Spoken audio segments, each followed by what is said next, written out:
remember it as a real young child, I guess. My mother took me to the movies, and I would come home, and I found I acted out all the parts that day. I guess I was a sort of lonely child.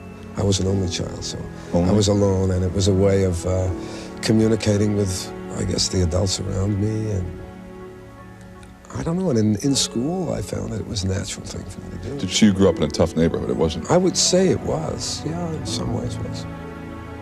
Are you tough? Well, I don't know what that means. I wouldn't, tough? Do I look tough? I guess I don't know, tough getting through life. You gotta be tough, I guess. We're all tough. It's, how do you mean tough? You know, toughness, I think what comes from toughness is because you're trying to cover something, isn't it, usually? A certain sensitivity, a certain vulnerability. That's toughness. I wouldn't know if I am or not. Are you vulnerable? You'd have to. I wouldn't know that either.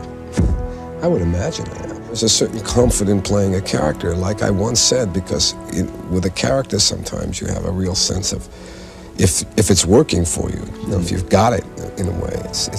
You know who you are, where you've been, why you've been there, and what you're going to do, and why you're doing it. Where in life sometimes it's hard to have that. You know what I mean? Because I was always acting, you know, in a sense, being the clown or being the interpreter or the performer. I don't see you as a clown. Well, that's what I did the first part of my life, you know. I did only comedy. I know, you see how funny I am? But I did it, yeah. What kind of things? Well, I wrote my own reviews and things, and I directed them, and I cast them, and I put them on, and Where? I mean, professionally? Yeah. Where? I mean, like in Here? the village, in some places in the village, yeah. The little coffee houses? Little coffee houses. I got a storefront and did it in a storefront and invited people. How old were you? It was early 20s, I guess from 23 to 26 I did that.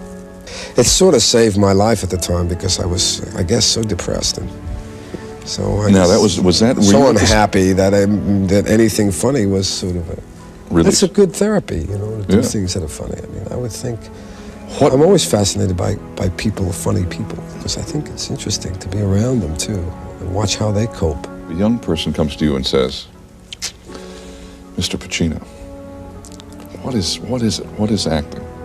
What do you tell them? So what we're doing right now, that's acting. The other thing you do when you're in a play is playing, and I don't really know what that